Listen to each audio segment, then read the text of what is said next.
Hello and welcome to another Let's Play of Eldfall Chronicles Northern Wind. Today we are playing the third quest of the campaign, which will be the Breaking the Barrier quest. And the setting is cut off by an impassable wreckage. Anari and Nara must find another route to the Hilltop Temple, hoping to reunite with Theros and Sagan if fate allows. You steal your safe, focusing on the task ahead. The barrier suppresses your magic is close. You can feel its presence. The debris from the fallen obstruction chokes most passage, forcing you to navigate through narrow gaps around the scattered rubble. At last, you emerge into a wider road. Here you can see the setup, which I already put down here. And then we have placed the tokens I already did, place Anari and Nara on entrance, equip the heroes with the upgrade assigned in the camp raid. We have here Anari's setup with the arcane monocle, the healing potion and the dagger. And we have Nara, which I corrected since the last time, since rapid adaptation here. It's an ability that says Nara can equip one natural accessory. I have no idea what a natural accessory is, but I assume, since this is Nara and an accessory, that she will get adrenaline rush. Claws she already has. Mini button natural. And also the two medicines. So, otherwise I have already placed the encounter token, which is this one, and the profane burner token, here the green smoking skulls. And no chaos deck, and the special rule here is the arcane barrier, which says spells cannot be used normally as long as there are profane burners present. Each clean profane burner gradually allows heroes to use more spells. When the first profane burner is cleared, the heroes regain the ability to cast the enchantment type with their reach reduced to 3 spaces. And once all profane burners are cleansed, your heroes are able to cast spells of any type, and the reach limitation is fully removed. So, and the quest ends once again when our heroes from the entrance exit the field. So, with all this said, our heroes will start. I will put my my activation points on the hero cards. I will only do the activation points next to these beautiful opponent miniatures. Maybe I can give you a little look at them. Here, the Vengeful Spirit, one of the 2 Forgotten Heroes. Here that you can get a better look at these. Really beautiful miniatures and really fun to paint. And also an Onimarara, but you saw them already at the last few games. So just to give you, before we start, a little quick look at these miniatures, so you can appreciate them and see the details, hopefully a little bit, even despite my paint job. So, with all that said, let's get into the first game. And I think since Anari isn't really much of use, she has the Enchanter and the Mage ability. She can... wait. Here, I will give you this rules crest also. Well, let me do it next time. Anari. 1-2 activates first. She will trigger this encounter with her movement, so therefore spending the first activation point, so that we can officially read the quest rule. Add dozens of razors burn with an eerie purple glow. Their flickering flames pulse with dark energy. The air hums with corruption, the source of the profane enchantment unmistakable. Anari, we must disrupt the enchantment to restore our connection to the arcane. Wraith-like translucent figures drift across the ground, drawn to the razors like moth to the flame. Nara, the spirits are feeding on the energy. Suddenly, one of the spirits senses you. Its ethereal form convulses, twisting unnaturally as it turns. Hollow eyes glow with unblinking malice, and with a shriek that splits the air, it surges forward, drifting, withering, relentless in its defense of the cursed flame. So, place 1 Vengeful Spirit on the space with a profane burner. I will Let's take the one with the spear. Here's. Place a profane burner token on 1. Let's grab a profane burner token. Here you can have a look at it a little bit up close. It was at 1, and 1 is at the top. It's here. Profane. And place an encounter token on 2. Here we are.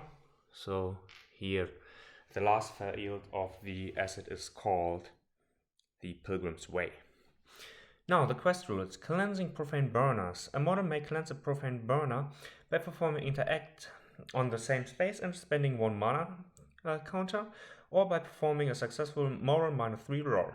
When cleansed, flip the token, and the profane burner becomes a restored incense burner. When this happens, each undead on the field suffers 1 wound. So, here are some, with the profane spell, hit injure spirits, the spirits suffer any damage caused its elemental essence. Profane prevents it from suffering the spell additional effects, and you can also exploit weak points. Weak points, not wounds, sorry. On the damage roll, you still apply a VP. Weak point. Hint, one of another class's mage, granting her the ability to convert AP into mana counter. So this mana accumulates over the course of the quest, allowing her to either prepare in advance for cleansing burners or cast more powerful spells when need arise. As the hint says, the enchanted class would allow her to enchant a friendly model or an allied model without needing to roll, and the artificer allows Nara to cast an enchantment on herself at the strategic phase each turn. So this is not the case. Looking at the weapons, Nara has to be in the same space as it is dictated here at her claws. So therefore 1, 2, 3, 4. With a run action she would only be able to go up to here. What does Adrenaline Rush do once again? In the active roll, the wearer gains 1 additional AP, but becomes fatigued until their next strategic phase. Do I want to use it? And try to tackle the Vengeful Spirit, or rush the Vengeful Spirit? It is incorporeal. And incorporeal means that the power of hits without a spell type or burn against this model is halved, ignores environmental movement penalties, and cannot become engaged. Undead cannot affect poison, weaken, bleeding, or panicked. And healing spells of the divine element do not restore HP, but deals a power 15 damage. It has stealth and ignore armor. So now I think Nara will not do this, but nevertheless, she will stay where she is. Nara will activate, and she will run 1, 2, 3, 4. And now immediately will activate again. Also, when an enemy spawns, it gets activation points according to the core rules book. So therefore, activated model, line of sight, enemy within spare melee attack, target of attack, attack outside of spare or line of sight, dodge towards the attacker. So with this, Nara will activate a second time. She will get into the space and try to attack the Vengeful Spirit, which will react by an attack on its own. Therefore, we will have confrontation. I hope I remember every rule and will not make a similar mistake as last time. So, Nara attacks.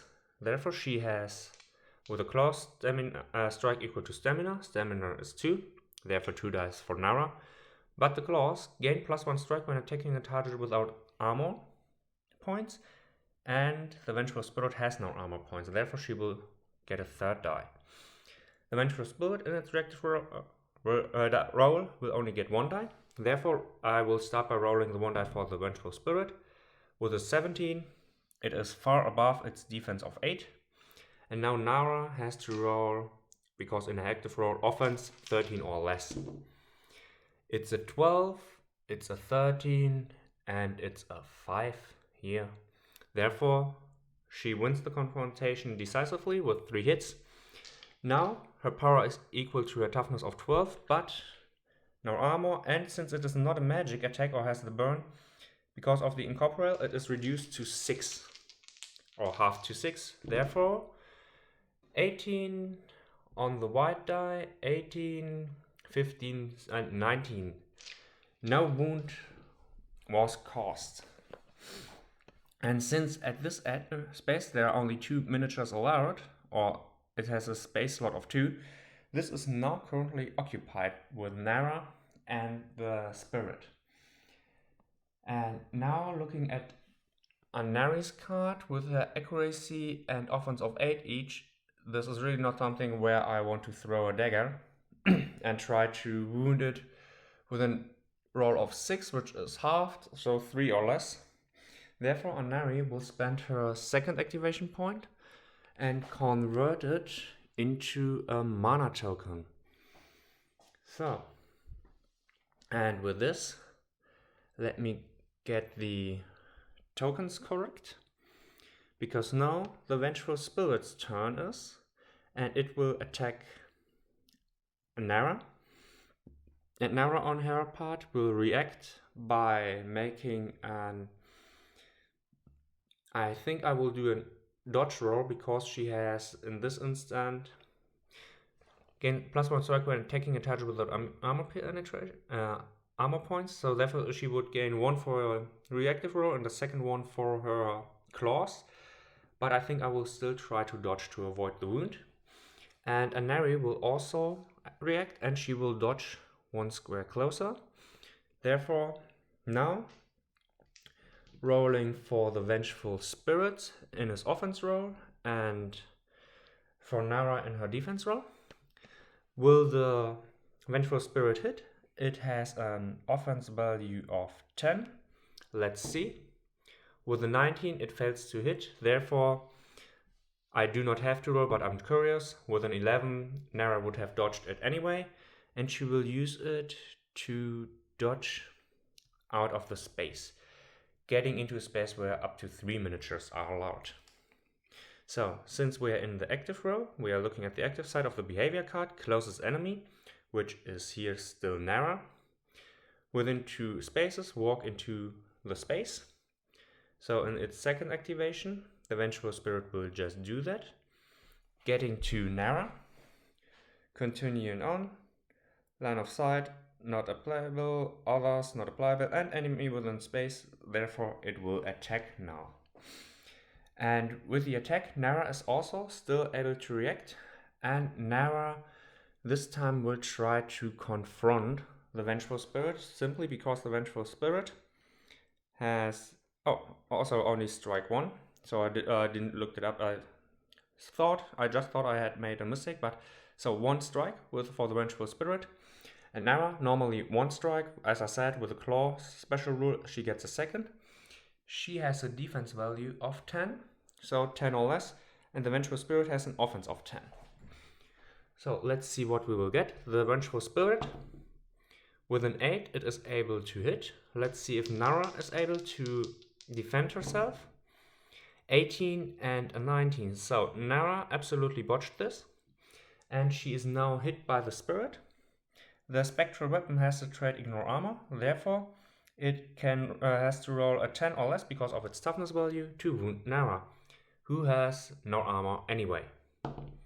And with a 7, the Vengeful Spirit is able to put a wound on Nara, who has only 1 wound, which causes her to become incapacitated. So, Nara is already down, which is not good, but she has medicine. Restore 1 HP at the target in the strategic phase. If the wearer is incapacitated, they can use this item on themselves. So, going on with the second turn of the heroes. Nara will use 1 of her medicines. I will just turn it around for the moment. I will put it back afterwards to heal herself, putting the incapacitated state away.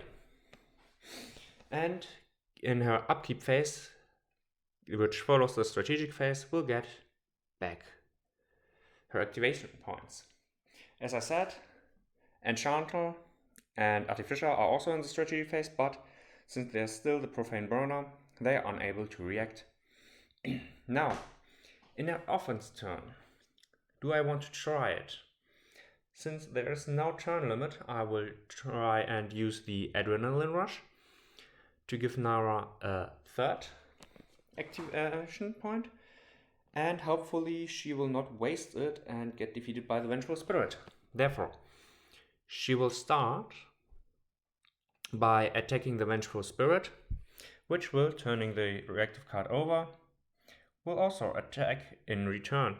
So, here we are, another confrontation. The Vengeful Spirit, defense of 8, and with a 9 it rolled above. Nara, 2 dice for a strike, and since she's attacking a model without armor class, a third die, needing a 13 or less. It's 3 strikes, 6, 11, and 13. Her toughness of 12 was halved, once again 6 or less. And we have a 2 and a 6.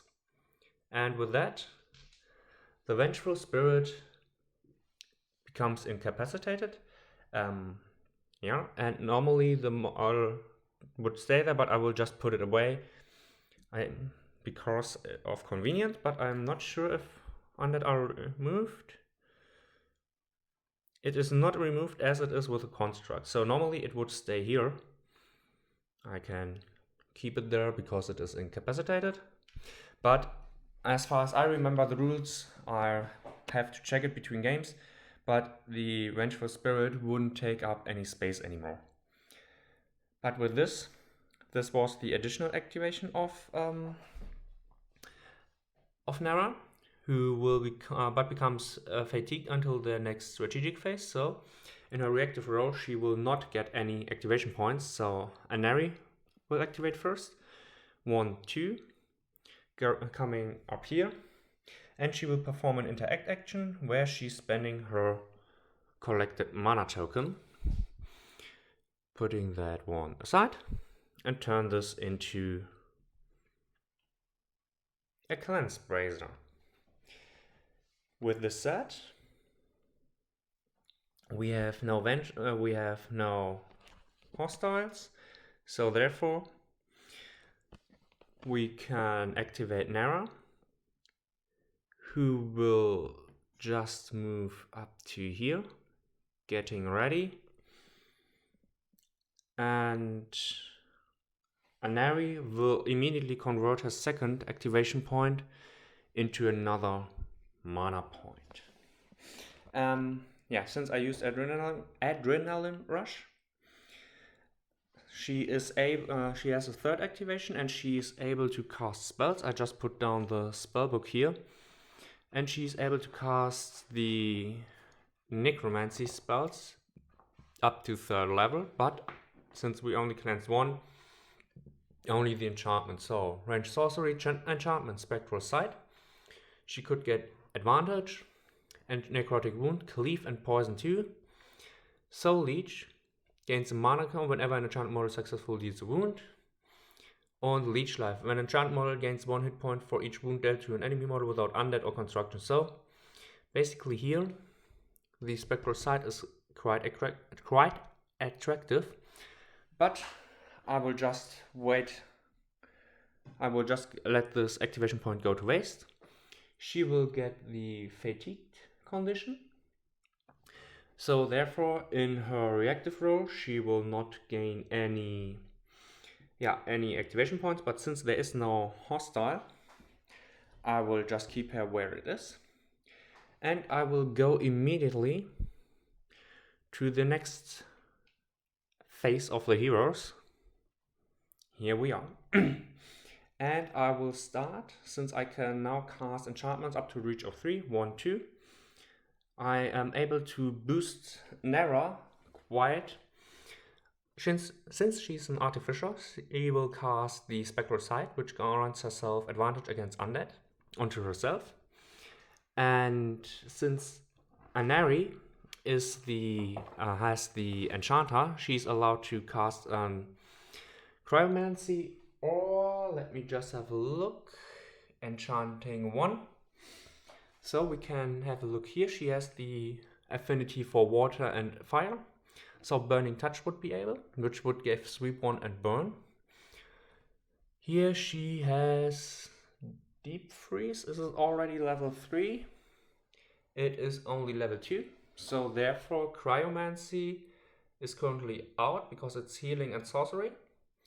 But as you can see here in the type, by enchantment we have an enchantment with Cutting Chill and also Burning Touch.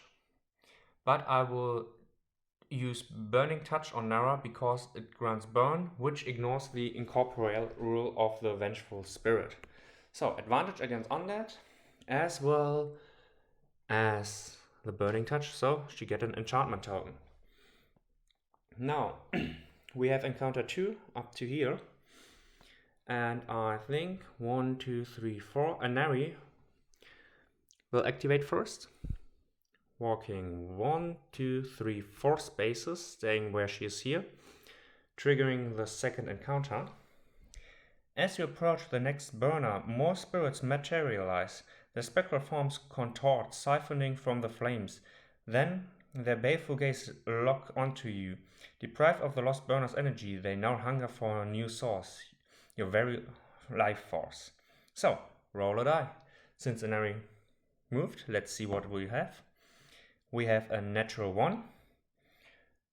Roll on a roll of 1 to 10, place 1 Vengeful Spirit on 1 and another one 2 spaces west of exit. So 1 here and 1, 2, 1, 2. So I will remove this one. This is why I thought that it will be put aside.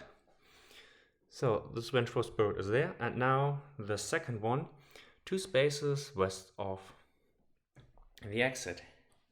Here we have the other 2 hostiles, which already have activation points. 1 here and 1 here. So, sadly, we will get not a Forgotten Hero, or luckily, because comparing the stats, the Forgotten Hero is quite more difficult. So, and when the heroes cleanse all profane burners, trigger encounter 3. So, with that said, Anari still is only able to cast enchantments, so it is not really helpful. Nara is able to activate. She will spend her first activation point to use a run. 1, 2, 3, and 4, going up to here. And then Nara will immediately activate again. 1, 2, and she will attack the Vengeful Spirit, which, according to its reaction, as you can see at the first, will make a melee attack. So, the Vengeful Spirit once again only has 1 attack because of its weapon. Nara, 2 normally, but since the Vengeful Spirit still has no armor, it is another attack. So the Vengeful Spirit starts with an 8 or less, natural 20, it's not good. Nara needs a 13 or less. A natural 1, which would ignore the armor. Sadly, the Vengeful Spirit does not have any armor. Let's just turn it around. And the 14 is above her offense value of 13, so this attack also misses. 2 hits. Since it has no armor, I will just roll them together, otherwise I would put them aside, because this would be without armor, this would have to reduce the target's armor.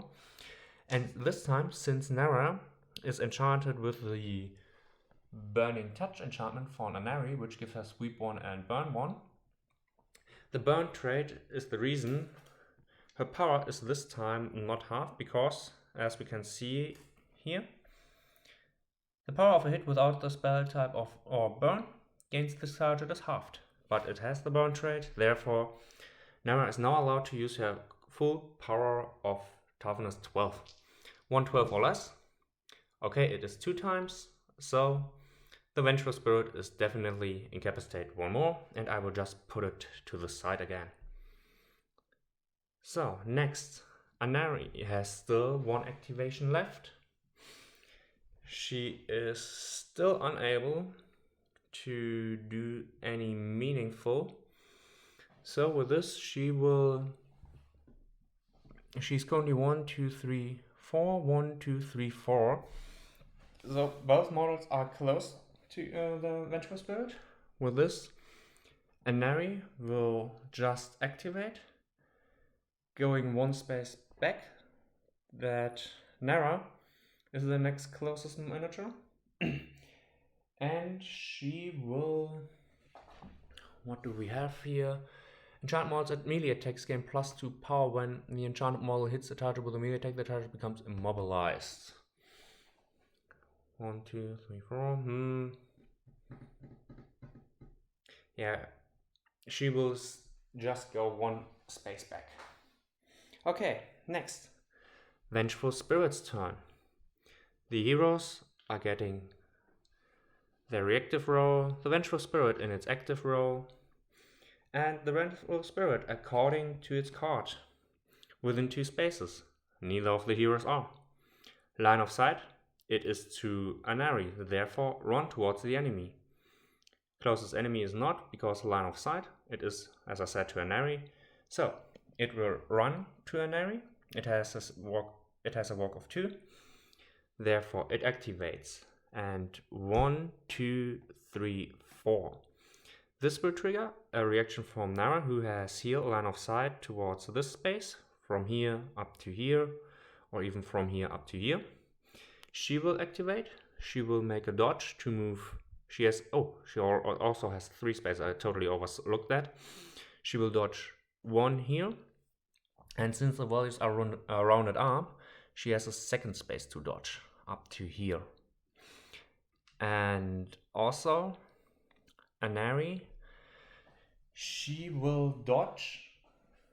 Will she dodge? Yeah, she will try to dodge another space back. Now, the Vengeful Spirit's turn. There is an enemy within 2 inches. Within 2 spaces, sorry. So, it will activate, and it has line of sight to both. Both are only 2 spaces away. And since Anari is the worst one to hit, I decide to use the Vengeful Spirit against her, because I think this will be more interesting. So the Vengeful Spirit will walk into her space to attack. Anari will react by using a dodge action. And Nara also had line of sight. She will also activate and dodge closer to the Vengeful Spirit. Now, the Vengeful Spirit in its offense needs a 10 or less to hit. With a 4 it will hit, and Anari needs an 11 or less to dodge this attack successfully. Yeah. Here, with a little bit of force, it is a 15. Therefore, Anari is not able to dodge the attack. She will get hit. Her armor of 2 is ignored by the attack, but it has only a toughness of 10. Therefore, another 10 or less, and Anari will be put down. It's a 7, and with this, Anari is incapacitated. So, but she is still able to move 1 space because she dodged, I believe it is. Or will I do that? I will roll a die and look up between the games. On a 1 to 10, she's unable to dodge. It's a 20, therefore she's able to dodge before she goes down, moving up to this space and going down here. Now, since Anari is down and restore HP to the target, it has a reach of the same space, and the healing potion is unable to be used in the strategic phase. So, she will not regain any activation points, but Nara does. Nara is unable to cast any burning spells onto herself. Therefore, she will enchant herself once again with the undead side to gain advantage against undeads. And she will just move 1-2 spaces with her first activation and attack the Vengeful Spirit, who will react by attacking itself. So, it has 1 attack, and Nara, as we have seen often, are 3. So, the Vengeful Spirit has a 2, so therefore it has a fighting chance. Nara, 13, 7, and a 17. She has an offense of 13, therefore the 17 is not relevant for this confrontation. The 7 is higher than the 2, therefore the 2 is beaten out. And also the 13 will hit. So 2 hits without using her advantage in that 2-hit roll. Now she is allowed to possibly use the advantage on the wound roll. 13 and 18, she will reroll the 18 because she needs a 6 or less, and a 17. Therefore, no wound against the spirit. The advantage is once per activation. And with this, Nara just will try this hole again. So she will attack this vengeful spirit once more. The vengeful spirit will defend. With a 19, it failed. And Nara, 16, 19, and 6. So 1 hit. I will use my reroll here because I assume it will be the better chance. With a 2, she has 2 hits, no 2 wounds, 6 or less. It's a 5 and 18. The 5 is enough to banish this vengeful spirit. So then it would be the hostile turn, where nothing happened because we do not have a chaos deck. And now the hero's getting Nara gets her activation back. She will cast once again Undead Sight. But when the hero cleans all profane burners, before that happened, as soon as Nara cleans the trigger encounter 3, one of the Oni staggers, sense the barriers fading and clean all profane burners. Okay, not now. Nara will get 2 activation points, move here in her first activation and use her second medicine.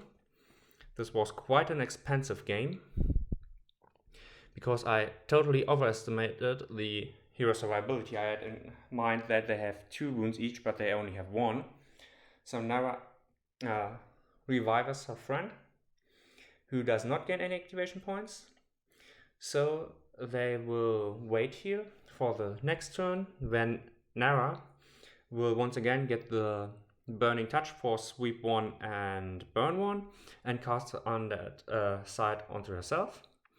And now Anari will activate first, 1, 2, 3, 4, followed by Nara, 1, 2, 3, 4, 5. And now Anari will activate her second time and spend her mana point here to cleanse this mana token. And now, with Burn 1, Sweep 1, and advantage against Undead, encounter 1, one of the Oni Stranglers senses the barrier fading and turns back, making its way to the ritual site to investigate the disruption.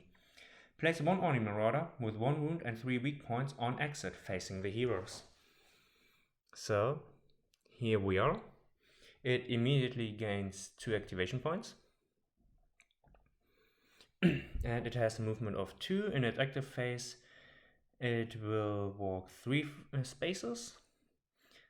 Engage enemy within 3 spaces. 1, 2, 3 is not the case. Line of sight is not other. Rotate if line of sight, walk towards enemy. So it will basically be stationary as long as it doesn't see anyone.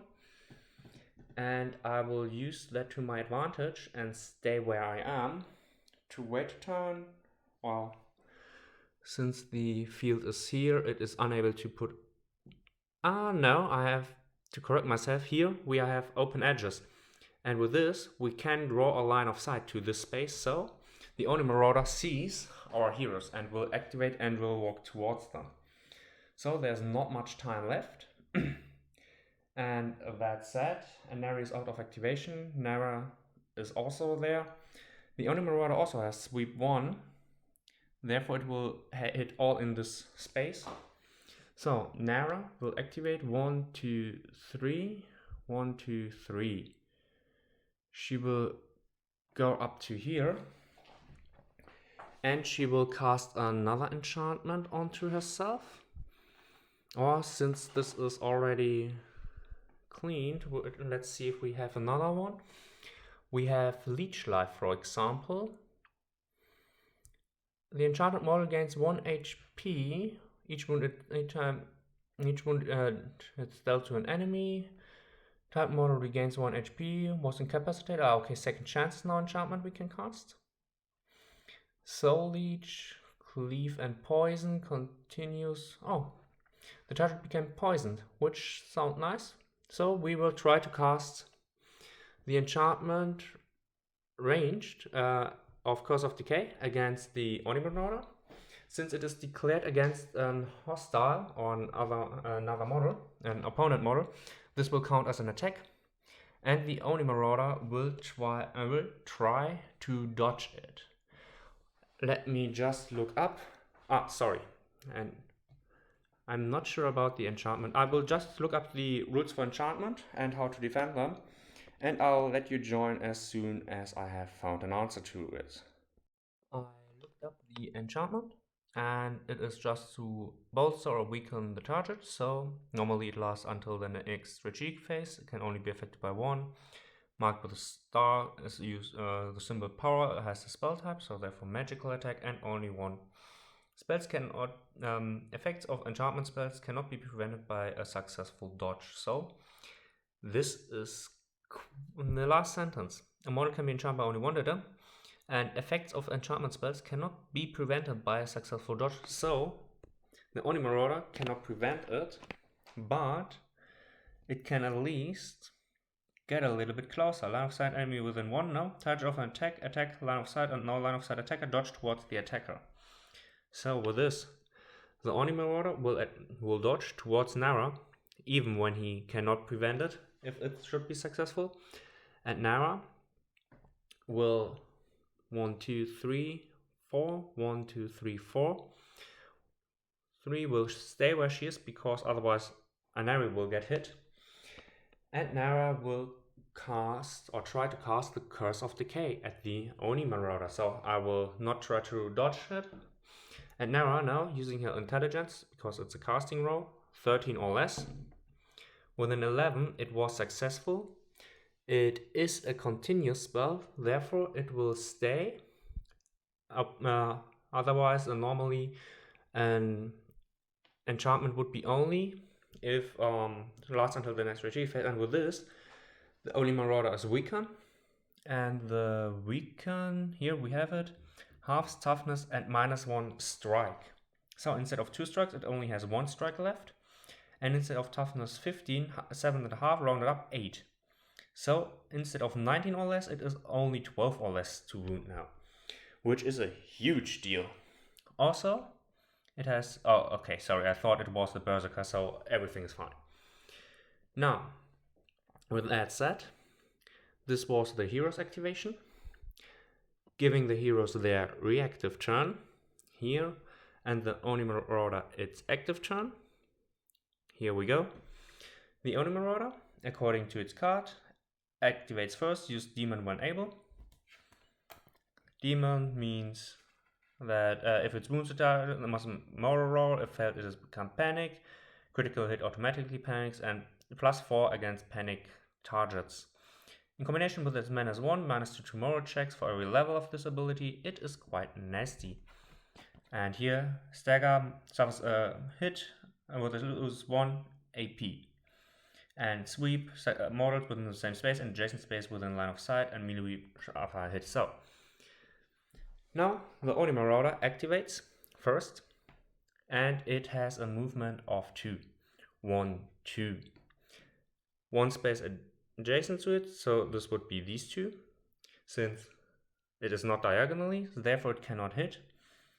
And line of sight, run towards the enemy, so it will use a run action and go to Nara. Here we have a space of 3, as we can see here, so I will just put them here. And Anari will activate. She will use a dodge action to get a little bit closer. And Nara will activate. And Nara will use an attack action this time to fight the Oni Marauder. So the Oni Marauder has an armor value of 3. Therefore she will get not the advantage of her claws, but she will have still 2 attacks. And she's still enchanted with her advantage against undead, which is not the case, or advantage against, it is against undead, sorry, not profane. And she still has the sweep and, more importantly, the burn 1 quality. So, let's see what we can do here. It is her defense because it is her reactive roll, therefore 10 or less. A 4 and 5, which is great, these are 2 hits. She has a power of 12, and the Oni Marauder has an armor of 3. Therefore, we need 9 or less to wound. It's a natural 1 and a 2. These are 2 additional wounds. So the Oni Marauder now is at 3 wounds. It has 4 health. And now I have to make a quick look at the burn. If a model suffers a wound with this trait, the attacker may perform X damage rolls with armor value 0. Each successful roll costs a wound. If this wound causes a model to become dead, it is removed from the field. So, I read this as a rule of it activates only once per activation. Therefore, there is another chance. Which was the power? May perform X damage rolls. He says, okay, I assume it is the same power as the attack. Therefore, we roll, let's take second dice because red like fire. Power is 12. Armor is ignored. Therefore, another 12 or less and the Oni Marauder is immediately down. It's an 18. Therefore, the Oni Marauder is not down this turn. So, but this was the first activation of the Oni Marauder, and is already down to its last hit point because it has 4 and here are 3. Now, let's go into the Oni Marauder's next activation, where it will attack. At Nara, the Oni Marauder has an offense of 14. And Nara has a defense of 10, therefore Nara will try to dodge it. And after this, Anari, does she has any spells? Water Lash has a power, Frost, Ice Spikes, and Burning Touch. Immobilize on a hit until the caster's next strategic phase. It's a spray. So, Anari will dodge. Nara will dodge, and Anari will cast the Frost spell. Yeah, she will cast the Frost spell. It has a spray. And where are the... Are they here? No. I'm just wanted to look up. Here it is. Spray, it will be 3 spaces, 1, 2, and 3. So when Nara dodges here, hopefully she will do. But first of all, the confrontation. The Oni Marauder has strike 2, but since it is weakened, it loses 1 strike. Therefore, the Oni Marauder only has 1 strike, trying to roll a 14 or less. And Nara has 1 die because she dodges, and she needs to roll a 12 or less to dodge any hit except critical hits. It's a 16, so the Oni Marauder fails nevertheless, therefore I do not have to roll. Nara dodges here. Now, Anari makes a caster roll. So, intelligence, she has an intelligence of 14. So, needing a 14 or less. It's an 8, this is definitely a hit. Now, the Oni Marauder gets a power 11 hit minus its armor of 3, therefore an 8 or less. It's a 4. This is not a wound. This is a wound, sorry. 8 or less, yeah, the 4 is. Therefore, the Oni Marauder gets a 4th wound and is down, frozen to death. Otherwise, it would have become immobilized. And yeah, with that, we're coming to the hero's activation phase. Anari will activate first. 1, 2, 3, 4. Nara activate 1, 2, 3, 4, 5. And her second activation, the heroes have both exits. Now, coming to the end. Ending. If there are no more profane burners present with the hero and when the heroes leave the field, receive Fate C. If they made it through the quest, Anari and Nara may proceed to Hilltop Temple and rally with Thagan and Theros. So I will grab Fate Token Violet C later. We still have Fate Token Violet A. And the narrative. You move cautiously along the narrow path, keeping low as the rising dawn threatens to expose you to the ogres ahead. They drag their spoils, loot, and the lifeless bodies of warriors and their own fallen, further up the trail. With each passing minute, the cold tightens its grip, whether it's the wind's bite or something more sinister, you can't be sure.